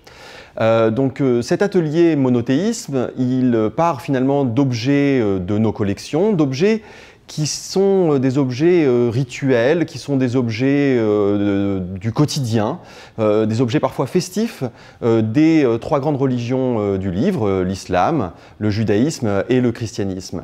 Donc il s'agit de partir finalement d'aspects domestiques et quotidiens que parfois les élèves connaissent par leur propre pratique et de tisser des fils finalement pour mieux comprendre les croyances de ces trois grandes religions, mais pour aussi voir les similitudes qu'il peut y avoir entre elles et de matérialiser finalement ces similitudes, ce qui très souvent d'ailleurs étonne et intéresse beaucoup les élèves. Donc cet atelier que nous proposions jusqu'ici dans nos murs, nous allons le proposer à partir de janvier dans les classes. Et nous allons donc venir avec non seulement cette capsule vidéo qui présente ces objets du quotidien et de la pratique religieuse, mais aussi avec nos médiateurs qui pourront animer ainsi cet atelier et créer un espace à la fois de dialogue et d'échange autour de cette question des monothéismes et plus globalement de la laïcité et du vivre ensemble. Nous allons donc maintenant, avec Pierre Couillomjian, qui est chargé d'études ici au MUSEM, voir un petit peu ce qu'il en est de cet atelier. Bonjour Pierre. Bonjour. On va donc maintenant parler des trois monothéismes, oui. Alors à travers des objets dans un second temps, mais d'abord ce sont trois religions du livre. Alors est-ce que tu peux nous dire un petit peu quelle place tient le livre dans ces trois religions ? Oui, comme tu l'as dit, ce sont trois religions du livre, appelées religions monothéistes, religion abrahamique ou religion révélée, et révélées à travers des livres. Alors effectivement, ces livres renvoient non seulement à l'histoire de ces monothéismes, en partie en tout cas à leur source et à leur origine, mais également à leur pratique, notamment en termes de prière. Alors si on prend par exemple ce livre, qui est le livre sacré pour l'islam, qui s'appelle le Coran, la répétition. Effectivement, c'est un livre à partir duquel l'ensemble des musulmans vont prier. Et si on ouvre ce livre, on voit bien que ce livre n'est pas dans la langue sacrée liturgique de l'islam, il est en français, par exemple. C'est donc une traduction qui est la traduction des 114 sourates, qui sont des unités textuelles qui constituent le Coran. Autre exemple, tu en parlais à l'instant, effectivement, ce qu'on appelle la Bible. Alors voilà donc le livre sacré du christianisme, composé d'un certain nombre de livres. Le terme Bible, en fait, vient du mot biblia, qui veut dire le livre en grec, et effectivement, c'est un livre sacré pour les chrétiens. Pour autant, une partie de ce livre relève également de ce qu'on appelle le judaïsme, la religion, donc la première religion révélée qui est apparue. Et effectivement, c'est ce qu'on appelle le Tanakh, donc constitué des trois grandes parties du livre saint du judaïsme, avec la Torah, effectivement les Nevi'im et les Ketuvim. Et donc ce livre appelé la Bible comprend à la fois le livre saint des chrétiens et à la fois le livre saint des juifs, en faisant cette nuance qu'on appellera plutôt le livre saint des Juifs, la Bible hébraïque et non pas l'Ancien Testament. Alors, on est ici dans la salle de lecture du Centre de conservation et de ressources. Les Bibles nous permettent de comprendre aussi les objets auxquels on va s'intéresser ensuite. Oui. Est-ce que tu peux nous en dire quelques mots ? Bien sûr. Si on s'intéresse par exemple à un certain nombre de livres que je dépose ici, effectivement, ils vont nous aider à comprendre parfois soit l'histoire, soit les origines, soit l'évolution des religions que tu viens d'évoquer, avec à nouveau la question des pratiques, des rites, des us et des coutumes, mais également la diversité au sein même de chaque religion, puisque ces blocs qu'on appelle judaïsme, christianisme et islam sont constitués d'une grande diversité géographique, ethnique et linguistique au sein même de chacune des trois religions. Une grande diversité, mais il y a aussi un certain nombre de ressemblances au sein de ces trois religions monothéistes. Oui. Et on va maintenant essayer de les appréhender à travers justement les objets qu'on a préparés. Absolument. Alors est-ce que tu peux nous parler un peu de cet objet? Qu'est-ce que c'est d'abord? Alors cet objet, quand on l'observe, d'abord c'est intéressant de l'observer en termes de taille. C'est un objet qui n'est pas très grand comme on voit. C'est un objet qui visiblement est constitué de métal. Et si on regarde bien cet objet, il est constitué de deux parties. Il y a l'objet lui-même et faisant partie de l'objet une boucle. Donc c'est un bijou. C'est un bijou qui est utilisé comme un pendentif et qui porte un nom qui est celui de l'étoile de David. Ça renvoie à une religion, donc c'est un objet qui est symbolique aussi. Absolument, ça appartient à une religion et les croyants de cette religion, en l'occurrence le judaïsme, vont l'utiliser en termes de pendentif et on le retrouve d'ailleurs sur le drapeau de l'État d'Israël actuellement et ça renvoie à l'histoire du personnage qui est cité dans le nom que porte cet objet, à savoir David qui est le roi David, qui est cité dans la Bible hébraïque et dans l'Ancien Testament également. D'accord, donc c'est un objet qui sert finalement à manifester son appartenance religieuse? Oui, c'est un symbole d'appartenance religieuse en premier signe, évidemment, en premier sens, mais pas seulement. Cet objet, à travers cet objet, celui qui le porte va rappeler, va commémorer, va célébrer l'histoire même de ce roi David et notamment d'un événement particulier de l'histoire du roi David qui est son accession au trône. Tu peux nous en dire un peu plus justement sur cette histoire, sur ce récit? Oui, ce récit est présent, comme on le disait à l'instant, dans la Bible hébraïque et dans l'Ancien Testament et raconte comment celui qu'on appelait le berger David, mais qui avait été oint avant même de devenir roi, va accéder au trône. Effectivement, à cette époque, les Hébreux, appelés actuellement les Juifs, c'est le nom que portaient les Juifs dans l'Antiquité, ont de puissants ennemis et parmi ces ennemis, parmi les Philistins, un des ennemis, appelé Goliath, qui est extrêmement puissant, le texte scripturaire nous parle d'un géant, vient défier les Juifs en demandant un combat homme contre homme, guerrier contre guerrier. Et c'est à ce moment-là que le berger David va donc combattre le géant Goliath en s'armant d'une fronde avec laquelle il va tuer le géant en lui envoyant une pierre contre son front, sur son front, et cela va faire accéder le roi David au trône d'Israël. Et en souvenir de cette histoire et de la victoire donc, du peuple hébreu sur les ennemis, effectivement, cette étoile est utilisée pour marquer son appartenance religieuse, comme tu le disais très justement, mais également pour commémorer, célébrer, comme je le disais, cette histoire particulière et qui est tellement importante pour le peuple juif et les croyants donc, du judaïsme. Tu nous as parlé donc du trône d'Israël. Oui. Est-ce que tu peux nous en dire un peu plus et notamment nous le ramener à Jérusalem, puisqu'on oui. en parlait tout à l'heure? Alors Jérusalem effectivement est une ville sainte pour le judaïsme, on vient de l'expliquer et de l'expliciter à l'instant, mais également pour les deux autres religions monothéistes que sont le christianisme puis ultérieurement l'islam à travers des histoires particulières dans leur religion, à travers soit leurs prophètes pour l'islam ou bien ce que les chrétiens considèrent comme étant le Fils de Dieu, Jésus-Christ. Donc on parle de récits, on parle de personnages, oui. Et donc on va maintenant s'intéresser à l'objet suivant. Volontiers. Pierre, est-ce que tu peux nous présenter cet objet? Alors cet objet est intéressant à plusieurs titres. Quand on l'observe en premier lieu, on voit qu'il est en deux parties. C'est une boîte reliquaire et qui est une représentation du Saint-Sépulcre, du tombeau de Jésus-Christ. Alors cet objet, pour signifier que cet objet appartient au christianisme, nous avons sur lui une kyrielle en fait d'éléments. Le premier étant les croix qui sont ici, effectivement qu'on repère et qu'on voit également sur la face de ce même objet. Tu nous as dit une boîte reliquaire, donc une boîte ça veut dire qu'on mettait quelque chose à l'intérieur et reliquaire ça signifie quoi? Alors là, ça renvoie à la pratique même qu'on évoquait tout à l'heure sur la religiosité. Dans le christianisme, il y a ce qu'on appelle le culte des reliques. Les reliques sont soit des objets entiers, soit des morceaux d'objets ou des morceaux de corps de certains personnages dits saints, sacrés, sanctifiés, que les chrétiens vont vénérer en raison de leur sainteté, comme je l'ai indiqué à l'instant. Et cet objet indique par son nom et son usage que c'était justement une boîte dans laquelle les chrétiens mettaient des reliques à ce niveau-là, au niveau du haut de l'objet. mais il est intéressant à d'autres titres également. Mais ça veut dire que n'importe qui pouvait avoir des reliques chez soi?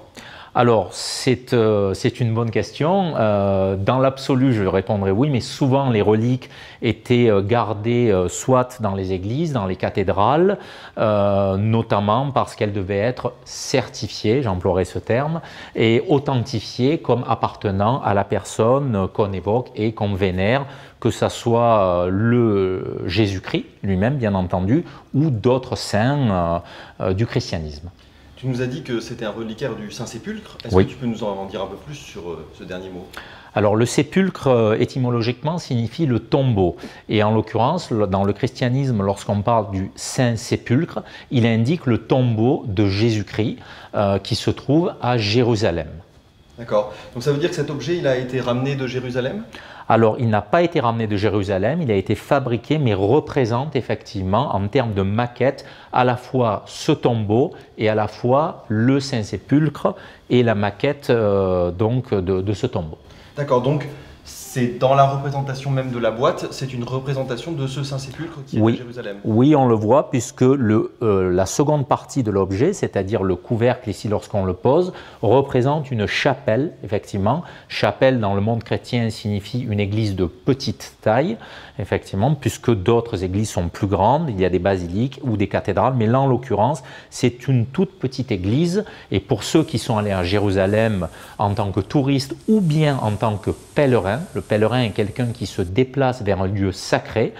Ça existe dans le judaïsme, ça existe dans le christianisme et ça existe dans l'islam en termes de pratique. Donc beaucoup de chrétiens vont, ceux qui peuvent en tout cas, en pèlerinage à Jérusalem pour se recueillir sur les lieux mêmes où Jésus a été enterré. Il y a beaucoup de représentations sur cette boîte, sur ce Saint-Sépulcre. Est-ce que tu peux nous en détailler quelques-unes? Oui. Alors, cet objet indique énormément de choses sur les derniers jours de la vie de Jésus, comme l'indiquent les évangiles. Le premier élément dont on peut parler ici, et qui est sur le couvercle, représente en fait Jésus-Christ assis au centre donc, de cette scène, avec l'ensemble de ses apôtres. Les apôtres sont ce qu'on appelle les disciples, ceux qui suivent le Christ. Ils étaient initialement au nombre de 12. Et cette scène que l'on voit constitue le dernier repas de Jésus-Christ, qu'on appelle la scène, C-E accent grave N-E, et c'est lors de ce repas que Jésus a annoncé, c'est ce que nous racontent les évangiles, a annoncé à la fois sa trahison, son arrestation et sa mort. Donc cet objet, tout comme l'étoile de David, c'est un objet qui est dans le récit, qui nous raconte beaucoup de choses finalement sur ici la religion chrétienne. Bien sûr, c'est à la fois un récit du récit, si j'ose dire, quand on regarde l'objet, et c'est le sommet du récit chrétien, puisque ça cristallise les derniers jours du Fils de Dieu, celui qui est considéré comme le Fils de Dieu par les chrétiens, avec son dernier repas ici, comme tu l'as indiqué, mais avec d'autres éléments également. Est-ce que tu peux nous parler un petit peu de cette représentation qui est au... Oui.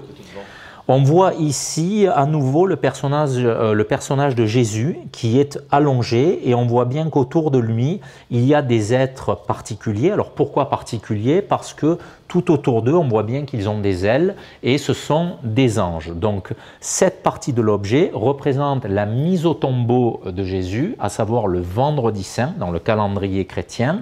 Donc la scène était le jeudi. Dans le calendrier chrétien. Le lendemain, c'est l'ensevelissement et la mise au tombeau de Jésus qui est signifié par cette partie de l'objet. Donc Pierre, le Saint-Sépulcre, c'est un tombeau de nacre ici, mais est-ce que tu peux nous en dire un peu plus sur la mort de Jésus? Et puis je crois que pour les chrétiens, ça ne s'arrête pas là. Effectivement, les chrétiens racontent à travers les 4 évangiles qui sont présents dans la Bible la suite de ce récit.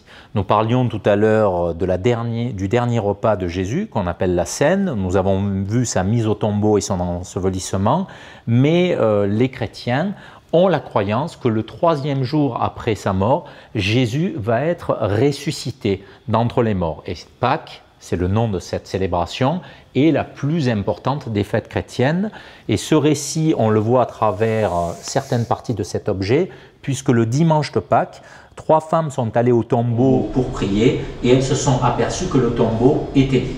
L'une d'entre elles, qui s'appelait Marie-Madeleine, qui est importante pour l'histoire de notre région, a croisé à ce moment-là, c'est le récit biblique qui nous l'indique, un homme qui avait apparemment l'apparence de jardinier, et cet homme lui a révélé qu'il était Jésus et qu'il était revenu d'entre les morts. Et c'est cette même Marie-Madeleine qui est allée annoncer la nouvelle de la résurrection de Jésus à la mère de Jésus, Marie, citée dans les évangiles, et à l'ensemble des apôtres, donc aux disciples de Jésus-Christ, qui sont restés incrédules, et la nouvelle s'est ainsi répandue parmi les disciples de Jésus. C'est un objet en nacre, il a l'air précieux. Est-ce que c'est vraiment un objet du quotidien?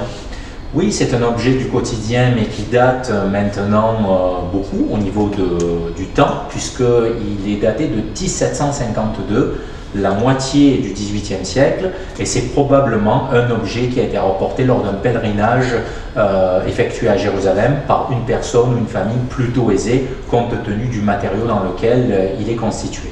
Merci, on va passer donc maintenant à l'objet suivant. Alors Pierre, est-ce que tu peux nous en dire un peu plus sur ce nouvel objet? À quoi est-ce qu'il sert? Alors cet objet est un objet qui est utilisé, qui a été utilisé puisqu'il est assez ancien, il date du 18e, 19e siècle dans le cadre de la religion donc du judaïsme, et c'est un objet qui est utilisé dans un environnement domestique. Il porte un nom, il s'appelle une lampe de Hanouka. Alors, effectivement, la lampe renvoie à la lumière, à la question de la lumière, et lorsqu'on observe cet objet, on voit ici même un certain nombre de réceptacles dans lesquels donc ceux qui croient dans le judaïsme, qui appartiennent à cette religion, vont utiliser cet objet pour commémorer, célébrer à nouveau une fête qui porte le nom de Hanouka. Alors Hanouka, c'est une fête, on peut montrer l'illustration à travers ce livre, c'est une fête des Lumières. Alors ce livre est intéressant parce que quand on le regarde, il raconte cette fête de manière tout à fait particulière. C'est une fête des Lumières qui tombe chaque année dans le calendrier liturgique juif aux alentours de la mi-décembre. Et à nouveau, ça célèbre un événement et ça commémore en fait une date et un événement particulier dans l'histoire du judaïsme. Ouais, tu nous as dit que c'était une lampe. Est-ce que tu peux nous expliquer un peu comment on s'en servait? Parce que c'est peut-être pas évident pour tout le monde que ce soit une lampe. Oui, effectivement, lorsqu'on regarde l'objet lui-même, on voit un réceptacle en hauteur ici et 8 réceptacles en bas. Et effectivement, les Juifs, tous les jours, durant cette fête de Hanouka qui dure justement plusieurs jours, 8 jours en l'occurrence puisqu'il y a 8 réceptacles, vont allumer chaque jour un certain nombre de bougies ou en tout cas de lumières, comme c'est indiqué, pour célébrer cette fête qui commémore la victoire du peuple juif sur leurs ennemis. C'est un événement qui a eu lieu il y a très longtemps de ça, dans la haute antiquité, dans l'Antiquité, et c'est à nouveau pour commémorer à la fois un événement historique, mais à la fois la protection en fait de leur Dieu sur leur peuple, puisque le peuple juif étant victorieux, les Juifs vont continuer à célébrer chaque année cette fête. Donc, comme avec l'étoile de David qui nous racontait David contre Goliath, ici on est encore dans le récit. Oui. Mais on est aussi dans un objet finalement du quotidien. C'était à l'intérieur des maisons qu'on trouvait cette lampe. Oui, et c'est encore le cas aujourd'hui dans le judaïsme. Je t'indique ici, par exemple, un chandelier qui représente différemment effectivement cette utilisation-là. Il peut avoir différentes formes. Dans les collections de notre musée, nous en avons beaucoup. Et parce que ça renvoie, comme tu le disais très justement, à une pratique quotidienne, alors là annuelle en l'occurrence, mais une pratique quotidienne du rite, de la croyance et des pratiques. Et quel est le rôle de la lumière et de ces finalement 8 bougies? Oui, effectivement. Alors la lumière, on le verra à travers d'autres objets, est un élément essentiel dans les religions monothéistes, puisque rien n'interdit de prier les yeux fermés ou dans le noir. effectivement, mais cela va symboliser depuis le départ, depuis les origines de ces trois religions, quelque chose qui relève en fait de l'illumination au sens étymologique du terme, et l'astre le plus important étant le soleil pour l'ensemble de l'humanité bien sûr, mais pour ces trois religions en particulier, la lumière et la connaissance, c'est la symbolique de la lumière, vient du Très-Haut pour ces trois religions et donc de leur Dieu. Et c'est ainsi que dans les trois religions, on trouvera de nombreuses fêtes ou de pratiques simplement qui utilisent des bougies. Et le nombre de bougies, il a un intérêt, une importance? Oui, car ça renvoie à l'histoire elle-même de cet événement et va célébrer durant ces 8 jours la commémoration de cet événement historique. Mais pratiquement, comment est-ce que ça fonctionne et en quoi est-ce que ça nous renvoie à cet événement historique? Cette fête de Hanouka dure 8 jours durant lesquels les Juifs, le premier jour, vont allumer une première bougie et chaque jour une bougie supplémentaire, car ça correspond en fait à la durée du siège et de la résistance au terme desquels en fait les Juifs ont été libérés et ont vaincu leurs ennemis. Et cela renvoie également, cela prouve pour les croyants juifs que leur Dieu, Yahvé, Yehovah, nom qu'ils n'ont pas le droit de prononcer, a protégé son peuple élu, et c'est la manière dont le peuple juif se considère au regard de leur Dieu, puisque dans la Bible hébraïque, il est rappelé que Dieu a choisi ce peuple pour porter sa parole et en fait mettre en application ses commandements. Donc c'est un objet qui nous raconte beaucoup de choses sur les croyances, mais c'est aussi un objet festif. Oui, c'est un objet, tu as raison, qui renvoie à un épisode historique, mais qui est utilisé dans le cadre d'une fête familiale et d'une fête donc de la religion juive qui est fêtée une fois par an. Merci. On va passer à l'objet suivant. Volontiers. Donc Pierre, ce nouvel objet, on voit bien une miniature, on voit bien une écriture qui semble manuscrite. On est dans quelle civilisation? Alors, c'est intéressant parce que si on regarde ce document, tu parlais de calligraphie, d'écriture manuscrite ici. C'est une écriture arabe qu'on voit ici. Et quand on pense souvent à un document religieux en arabe, le réflexe est de dire que ça appartient à l'islam. C'est effectivement le cas pour ce document, mais il n'y a pas que la langue qui importe dans ce document, qui nous indique qu'il appartient à l'islam. Il y a également la représentation des personnages qu'on voit ici et qui ont à la fois une expression particulière et puis un code vestimentaire tout à fait particulier. C'est les turbans qui nous rattachent au monde musulman et arabe? Oui, effectivement, on voit ces turbans, comme tu le dis, qui viennent du monde arabo-islamique et qui représentent un certain nombre d'êtres humains ici. Je précise êtres humains parce qu'on viendra tout à l'heure. Il n'y a pas que des êtres humains sur ce document, mais qui effectivement relèvent là de la religion musulmane. Mais lorsqu'on voit de l'arabe sur un document, religieux en l'occurrence, il ne faut pas croire toujours que c'est un document qui appartient à l'islam. Ce que tu veux nous dire, c'est que dans le monde arabe, finalement, il n'y a pas que l'islam comme religion. Non, il n'y a pas que l'islam, parce que quand on s'intéresse à l'apparition chronologique des trois religions monothéistes, en l'occurrence le judaïsme, le christianisme et puis l'islam, effectivement, on se rend bien compte que l'islam est la dernière des trois grandes religions qui est apparue au 7e siècle après Jésus-Christ. Alors, traditionnellement, pour les chrétiens, c'est l'an 0 qui est retenu. Et tu parlais de Jérusalem tout à l'heure. Jérusalem est une ville du Moyen-Orient. Et c'est dans ce cadre géographique du Moyen-Orient que le christianisme s'est développé. Ce qui a eu pour conséquence que les premiers chrétiens ne parlaient pas le chrétien, qui est une langue qui n'existe pas, mais qui parlaient les langues de cette région, qui étaient l'hébreu pour certains, l'araméen, qui est une très vieille langue du Moyen-Orient, et puis plus tard, effectivement, également l'arabe. Donc ça veut dire que dans le monde arabe, il y a des chrétiens? Il y a des chrétiens. Non seulement il y a des chrétiens, mais c'est intéressant de se pencher sur la langue dans laquelle ils vont prier. Car contrairement au judaïsme qui utilise comme langue liturgique l'hébreu, contrairement à l'islam qui utilise comme langue liturgique l'arabe, les chrétiens n'ont pas de langue liturgique qui est unique. Par exemple, un Américain qui est chrétien va prier en américain. Un espagnol qui est chrétien va prier en espagnol et ainsi de suite. Et en Égypte, par exemple, au Liban, en Syrie, qui sont des pays arabes, les chrétiens vont prier dans la langue arabe, car avant toute chose, ils sont arabes. Alors pour en revenir à ce document, il me semble que l'image, certes ici on est dans un document, tu nous l'as dit tout à l'heure, qui appartient au monde musulman, mais elle nous raconte un épisode qu'on trouve également dans la Bible.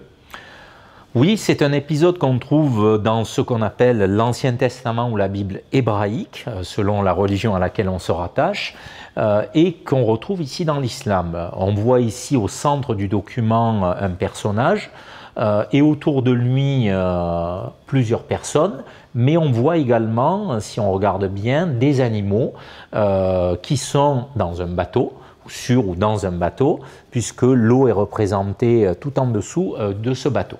Donc ça renvoie à l'épisode de l'Arche de Noé. Donc l'Arche de Noé, c'est un épisode qui est commun aux trois grandes religions du livre? Oui, qui est reprise et qu'on retrouve dans les trois grandes religions, puisque Noé est à la fois un patriarche et un prophète extrêmement ancien, qui remonte à des temps très très anciens.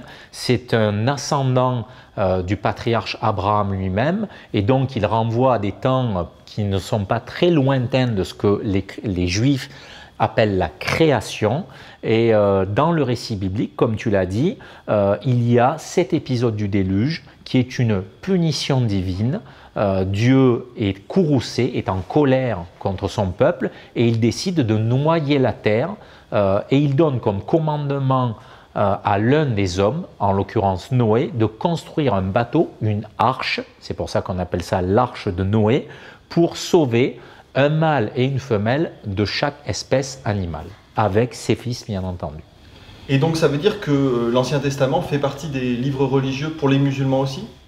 Alors, l'Ancien Testament n'est pas utilisé comme livre religieux par l'islam, puisque le seul livre religieux pour l'islam, c'est le Coran. En tout cas, le seul livre liturgique pour l'islam, c'est bien le Coran. En revanche, on retrouve des personnages qui se promènent, j'emploie ce terme, qui voyagent à travers les religions, la géographie et le temps dans les trois religions. Noé en est un très bon exemple, puisque c'est un personnage qui vient initialement du judaïsme, que les chrétiens connaissent et reconnaissent, et qu'on va retrouver dans l'islam avec un nom arabe, cette fois-ci, qui est le prénom Nuh. Et effectivement, ces personnages, ils sont nombreux à être présents dans les trois religions. On parlait du roi David il y a quelques instants de ça. David, c'est Daoud, par exemple, pour l'islam. On a parlé de Jésus. Le personnage qui est emblématique du lien entre le christianisme et l'islam, c'est celle que les chrétiens appellent la Vierge Marie, la mère de Jésus, le Fils de Dieu, et celle que les musulmans vont appeler Mariam, d'un prénom arabe, puisqu'on l'a dit, puisque tous les personnages qui sont présents dans le Coran ont des prénoms dans la langue arabe, qui est la langue liturgique et sacrée, liturgique voulant dire sacrée, pour les musulmans. Et Jésus, il porte quel nom du coup dans le Coran? Jésus s'appelle Issa, et on retrouve également d'autres personnages comme Saint Jean le Baptiste, qui c'est tel qu'on l'appelle pour les chrétiens, et qui va s'appeler Yahya par exemple, Youssouf, Daoud, on le disait, Adam par exemple, et ainsi de suite, ou Ibrahim, qui est le Abraham de l'autre côté. Mais au fait, Pierre, c'est un livre ancien? Non, ce n'est pas un document très ancien, il date de la fin du XXe siècle, et il a l'apparence, tu as raison, de quelque chose de très ancien, mais ça vient des couleurs utilisées et puis des matériaux, puisqu'on a quand même de l'or sur ce document. Et comme tu le disais tout à l'heure, ce qu'on appelle la calligraphie, cette manière particulière d'écrire l'arabe. Donc ça donne une impression de quelque chose d'extrêmement ancien, et ce n'est pas le cas. Et cette représentation d'une espèce de flamme autour de Noé, c'est pour montrer quoi? Sa colère contre ses fils? Ça pourrait, peut-être qu'il était en train de les engueuler ce jour-là, je ne sais pas, mais en réalité, sur ce document, ces flammes, dans la mesure où, on l'a dit, c'est un prophète, et un prophète est un envoyé de Dieu pour les trois religions monothéistes dont on parle depuis tout à l'heure, et c'est la représentation divine, car dans une partie de l'islam, la représentation de Dieu est interdite, on n'a pas le droit ni de représenter Dieu ni le prophète, et là, ces flammes représente les paroles de Dieu qui sont en train d'être transmises à Noé, en l'occurrence, pour que lui-même les transmette à ses fils. Merci. On va passer à l'objet suivant. Donc ce nouvel objet, Pierre, c'est une croix, c'est le symbole du christianisme. Mais pourquoi c'est le symbole du christianisme d'ailleurs? Alors ça renvoie tout simplement à l'épisode, un des épisodes les plus connus de l'histoire du christianisme et qui concerne la personne de Jésus-Christ, sa mort sur la croix. On le sait, Jésus a été condamné et mis à mort et il est mort sur une croix. Et petit à petit, dans l'histoire du christianisme, cette croix est devenue le symbole, pas le seul, mais le symbole vraiment marquant du rassemblement des chrétiens. Toute personne qui se dit chrétienne, souvent, peut utiliser cet objet de diverses manières pour prier devant des croix, ou bien pour l'utiliser là, pour cet objet, comme un bijou. Donc c'est une manière d'affirmer son appartenance religieuse? À nouveau, effectivement, c'est un objet qui marque l'appartenance donc à une religion, là celle du christianisme, pour dire qu'on est chrétien et qu'on rappelle son appartenance à cette religion, mais qu'on demande toujours la protection de Dieu sur soi en portant cette croix comme un bijou. Donc c'est un bijou, c'est un objet très intime et domestique. Oui, et c'est intéressant de savoir que dans le christianisme, il existe toute une série de croix différentes. Là, c'est une des croix les plus classiques qu'on montre, mais si on s'intéresse par exemple à des croix différentes dans l'histoire du catholicisme en France, ou si on va vers ce qu'on appelle les chrétiens d'Orient, où on a des Éthiopiens, on a des Arméniens, on a des Syriaques, il y a des formes de croix différentes. C'est toujours le renvoi à cette croix sur laquelle Jésus-Christ est mort, mais la forme peut changer. Merci. On va passer à l'objet suivant. Donc ce nouvel objet est beaucoup plus gros que les précédents. Qu'est-ce que c'est? Il est très volumineux, tu as raison, et pour savoir ce que c'est, on peut s'intéresser à l'objet en détail. Quand on regarde, on peut regarder en détail et puis dans sa globalité. On peut commencer par les détails. Quand on regarde à l'intérieur des globes qui sont tout autour, des 3 globes, on voit une douille et on voit des fils électriques. Donc voilà déjà une bonne indication sur l'usage. Et ensuite, quand on regarde l'objet dans sa globalité, on voit bien qu'il y a une chaîne et un crochet qui remontent au-dessus et on peut se douter que c'est pour suspendre l'objet.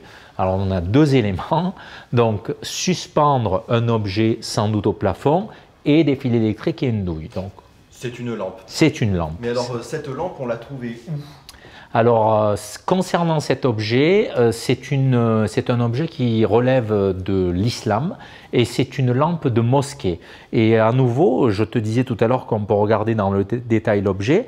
Lorsqu'on regarde tout en bas de l'objet, très attentivement, on voit l'écriture arabe calligraphiée, cette manière très particulière qui relève de l'écriture et de l'ornementation, comme un décor en réalité. Et lorsque la lumière jaillissait de cet objet, à travers les trous qui sont tout autour de l'objet, cela projetait des écritures sur les murs de la mosquée. Des écritures saintes? Des écritures saintes, absolument, et donc qui participent au rite lui-même.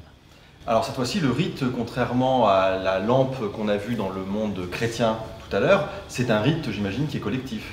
Cette fois-ci, tu as raison de le préciser, on n'est pas dans la lampe de Hanouka, on n'est pas dans l'autel chrétien, on est dans un lieu de culte, dans un lieu où les croyants vont se déplacer pour prier. On est en train de parler de la religion musulmane, donc le lieu c'est cette mosquée dans laquelle les musulmans vont se regrouper pour prier et écouter quelqu'un en particulier qui porte le nom d'imam. Et dans certains pays, il y a même quelqu'un qui appelle les musulmans pour venir respecter les rites et la prière qu'on appelle le muezzin. C'est souvent celui qui se trouve dans le minaret, cette longue colonne qui est à côté du corps central de la mosquée et qui fait l'appel à la prière 5 fois par jour. Mais ceci reste vrai également pour les 2 autres religions monothéistes en termes de lieu de culte, puisque pour les chrétiens, Le lieu de culte s'appelle différemment église, chapelle, basilique, temple, cathédrale. Et ils ne vont pas écouter l'imam cette fois-ci, mais ils vont écouter le curé, le prêtre, l'évêque, l'archevêque, le pasteur, par exemple. Et dans le monde judaïque? Alors, pour le judaïsme, le lieu de culte s'appelle la synagogue et les juifs qui vont prier vont à la synagogue pour écouter le rabbin. Alors, c'est lui qui dirige la liturgie, qui mène la liturgie, et le mot rabbin vient d'un mot hébreu rabbi, mais c'est intéressant de voir comment ce mot se retrouve dans une autre langue que celle de l'hébreu. C'est un point commun avec une autre langue du bassin méditerranéen. Laquelle?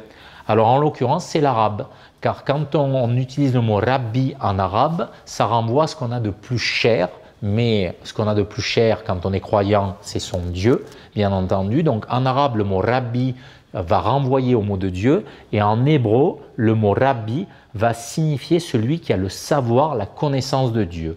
Tout à l'heure, on parlait d'appartenance religieuse, ethnique, nationale ou linguistique de la langue. Là, on voit bien, c'est intéressant, comment deux religions différentes, le judaïsme et l'islam, vont avoir des langues qui sont extrêmement proches. Comment ça se fait? Alors, ça vient du fait qu'ils viennent d'une aire géographique qui est commune, qui est le Moyen-Orient. Le judaïsme est apparu donc dans le Moyen-Orient et s'est développé dans cette région. Et quant à l'islam, il est apparu dans la plaine arabique. L'arabe et l'hébreu sont des langues sémitiques qui sont des langues extrêmement anciennes et qui relèvent de ces anciennes langues qu'on utilisait au Proche et au Moyen-Orient. Et leur point commun, c'est justement des racines communes et qu'on retrouve notamment dans une langue qui n'est quasiment plus utilisée aujourd'hui ou par très peu de monde, qui est l'araméen, qui est la langue d'une partie des chrétiens d'Orient. Donc les trois religions du livre autour de la Méditerranée ont beaucoup de points communs. Énormément de points communs. Ce sont des religions différentes, évidemment, qui ont des pratiques différentes, mais des personnages qu'on retrouve de part et d'autre et des points communs qu'on peut retrouver en termes d'histoire ou de récits qui s'entrecoupent et qui se croisent. Tu peux nous présenter les deux régisseurs qui nous ont accompagnés aujourd'hui? Certainement, s'ils veulent bien nous rejoindre pour nous saluer et qu'on les salue, on les laisse arriver à nous. Gilles, oui, et Ophélie, oui. Donc, qui sont manipulateurs, installateurs, mais peut-être vous pouvez nous en dire un mot rapidement. Et monteur d'objets d'art et de documents. En gros, le métier, c'est surtout manipuler, monter les documents, les installer pendant les expositions et les conditionner pour qu'il n'y ait aucun dégât de fait sur ces documents. Donc ces objets sont finalement conservés ici de manière presque sacrée. Oui, sacré, mais sans religion cette fois-ci, car ils ont une valeur, comme on le disait tout à l'heure, importante. Ils ont été achetés avec l'argent public, c'est important, et donc ils appartiennent d'une certaine manière à tout le monde. C'est pour ça qu'il faut qu'on en prenne soin, qu'on les surveille, qu'on les garde. C'est la raison pour laquelle on ne peut pas les sortir du musée et les exposer, c'est-à-dire les montrer partout ou dans n'importe quel endroit. C'est pour ça qu'on ne peut donc pas les emmener dans les classes, par exemple. Par exemple, tu as raison. Tu disais tout à l'heure que c'était des objets certes sacrés, mais sans religion. Alors je voudrais peut-être qu'on revienne pour terminer sur ce point-là. Quelle est la place pour toi finalement de... Pourquoi est-ce qu'un musée de société peut parler de religion aujourd'hui ? Alors un musée de société n'est pas un musée de l'histoire des religions. Il y a des musées qui existent et qui racontent l'histoire des religions. On s'intéresse, nous, en tant que musée de société, à des objets du quotidien, de tous les jours. Soit parce qu'on va s'intéresser à la manière dont ils ont été fabriqués, la raison pour laquelle ils ont été fabriqués, les techniques qui ont été utilisées, les matériaux, mais en même temps à cet intérêt qu'on porte à la source et à l'origine en fait des objets, on va également s'intéresser comme un effet de miroir à l'utilisation de ces objets. On a des objets très anciens qui nous racontent l'histoire quotidienne de la France et de l'Europe, à un moment où, par exemple, cette société était agricole. d'accord, étaient dans les campagnes. Aujourd'hui, désormais, en France ou en Europe, on est dans des civilisations plus urbaines. Et c'est la raison, par exemple, pourquoi, dans notre musée, on a tout autant des fourches qui rappellent ce monde agricole que des skateboards, qui rappellent le monde urbain. Ou des croix. Ou des croix qui racontent l'histoire de la pratique religieuse dans un espace domestique et à titre personnel. Donc le musée de société va s'intéresser à tout ce qui concerne le quotidien des personnes, la manière dont ils s'habillent, dont ils mangent, dont ils font la fête, dont ils chantent, dont ils écrivent, dont ils lisent et ainsi de suite. Merci Pierre. Merci. Merci d'avoir suivi ce programme avec nous et nous espérons vous retrouver au MUSEM très vite. Donc dès la rentrée de janvier, vous pouvez retrouver Pierre soit virtuellement avec ce module que vous avez pu suivre aujourd'hui et un médiateur en réservant simplement sur le site internet du MUSEM ou par téléphone au préalable pour votre classe, ou bien, si les conditions sanitaires le permettent, directement ici au centre de conservation et de ressources, toujours en réservant sur le site web ou par téléphone.